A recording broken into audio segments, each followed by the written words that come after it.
Hi.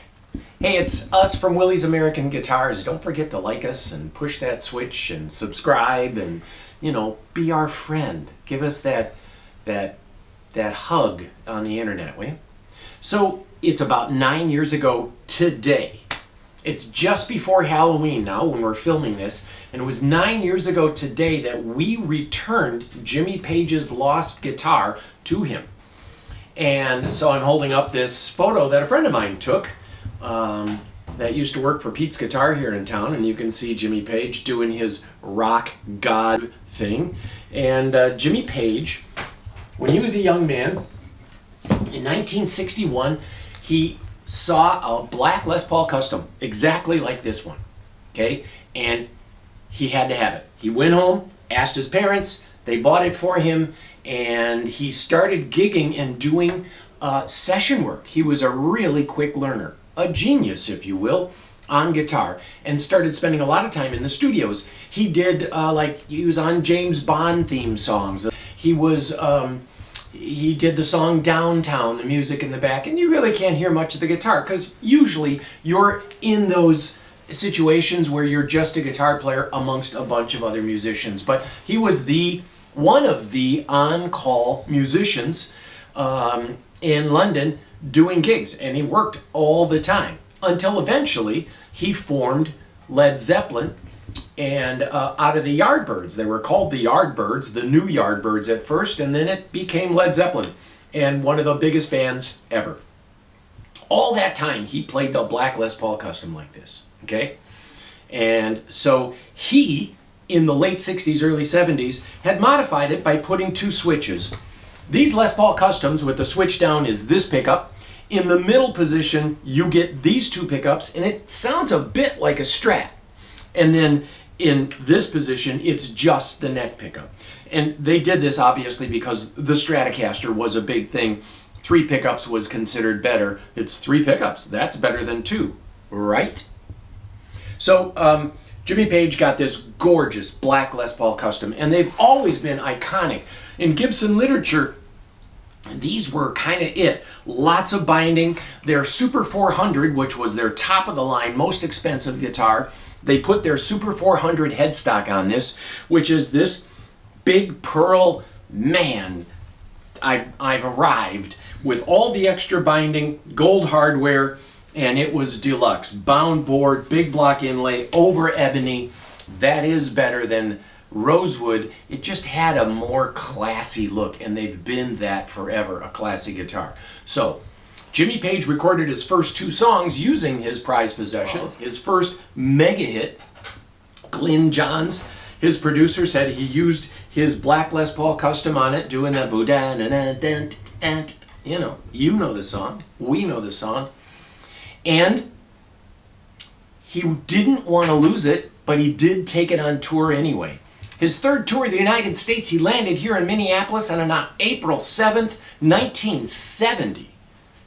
He played 13 songs over by the Mall of America at a stadium over there. He ended with an encore of Whole Lotta Love. That's what they came to see. He set down the guitar. He said, "Good night, everybody." And he didn't see it again until 9 years ago today.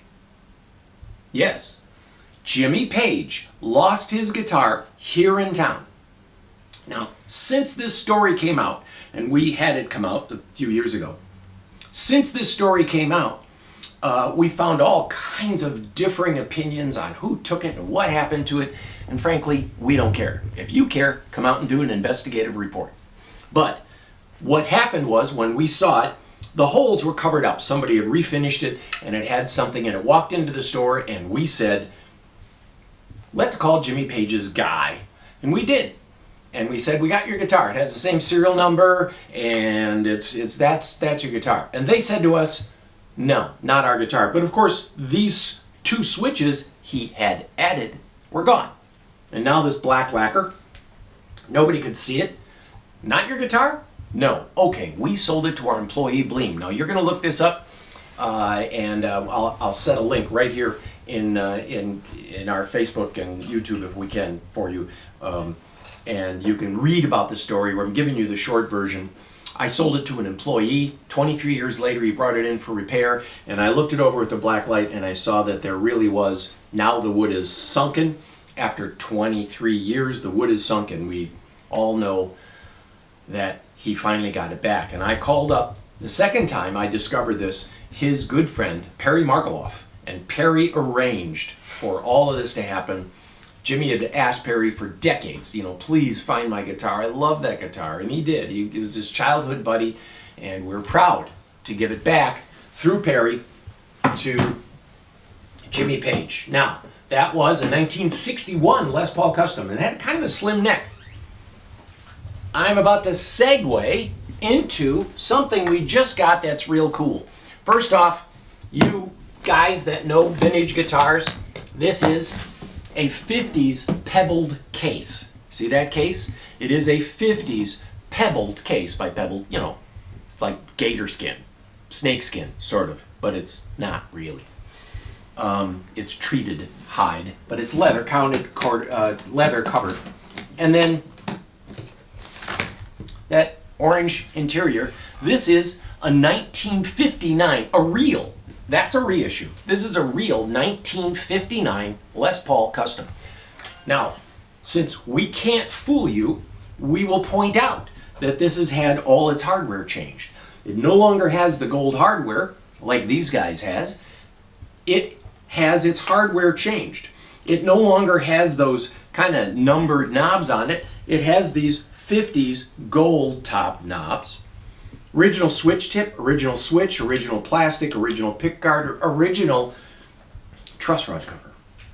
These older Gibsons had a longer joint. When you put this neck into the body, you're going to put what's called a long tenon in, and it sticks under this, and you can look at the website and see the pictures. And the way the back is cut, the way they cut out in here, the older pots, this is an unbroken, refinished 50s Les Paul, just like Jimmy Page. Just like, well, it does have the Bigsby holes. So you can see those two holes on there, and you can see that that is Bigsby holes. And that's the way Jimmy Page had it, his, with the Bigsby on it. So this was born with a Bigsby. We figure about 30% of the Gibson's Les Pauls had Bigsby's on them, both the Les Paul standards and that. After Fender's Stratocaster, that tremolo became a bigger and bigger deal. And Bigsby really did make the best tremolo for Gibsons. So, this guitar has later, mid-60s patent sticker pickups. All of them are patent sticker. Patent sticker, patent sticker, patent sticker. It's fun to say. And these are chrome covered, but you could convert this back to gold and leave it. You could just leave it. It's got the original small frets, but this is a real, not a reissue, a real 1959 Les Paul Custom.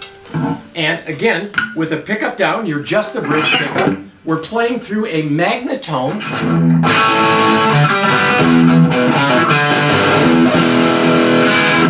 And since our friends at Marshall were sold, Magnetone now kind of owns that Marshall sound.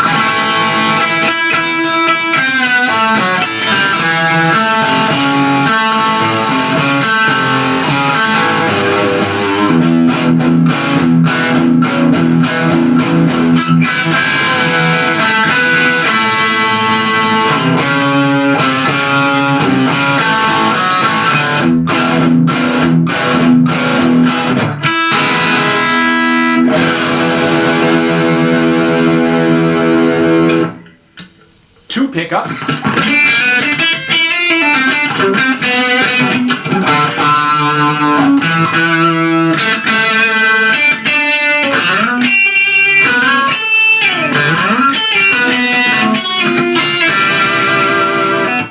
Very out of phase. People like that.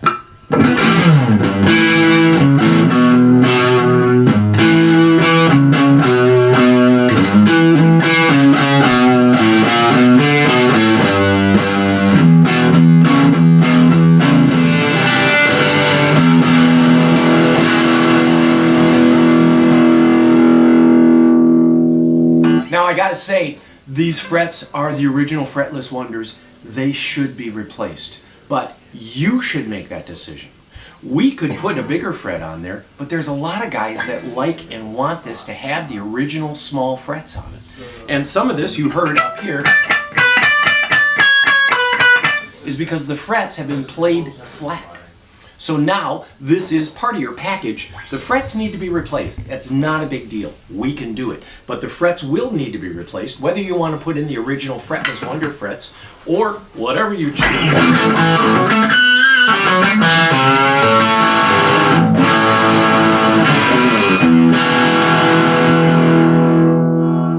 It's just a delicious, creamy guitar. It is unbroken. There's no breaks back here. That's a commonplace. There is change tuners. The serial number is gone because it's been completely refinished, but it's actually been professionally refinished. And you can see the yellowed binding from here too. It's been professionally refinished long ago. And so real lacquer, no breaks, original routes. The Bigsby's missing. You could add one. So your choices for something like this, after you buy something like this, is to restore it completely. Go get patent applied fors. You've got an unbroken guitar. Have it refinished, have it refretted to your satisfaction, and then play it, love it, hang it on the wall. Be just like Jimmy. Or you could leave it just the way it is, have it refretted. Or you could just put the gold hardware back on and get some repro knobs. There's several levels to do that. And if you're even thinking about this guitar, it's $35,000. And at $35,000 compared to $175 to $250, it represents a real bargain. You get the case, and again, I'll say this again, original guard, original switch tip, original switch, they call this a poker chip, original truss rod cover, and old 50s knobs. They're gold knobs. So this is a bragging right guitar and worthy of your attention. I see hundreds of refinished Fenders. Hundreds.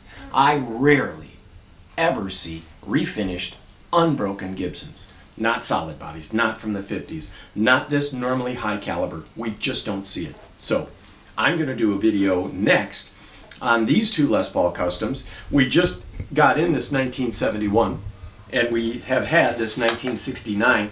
Both of these are completely original, but this guitar is what I'm here to talk to you about today, and it is just phenomenal. It's 8.5 pounds. I've got the volume off.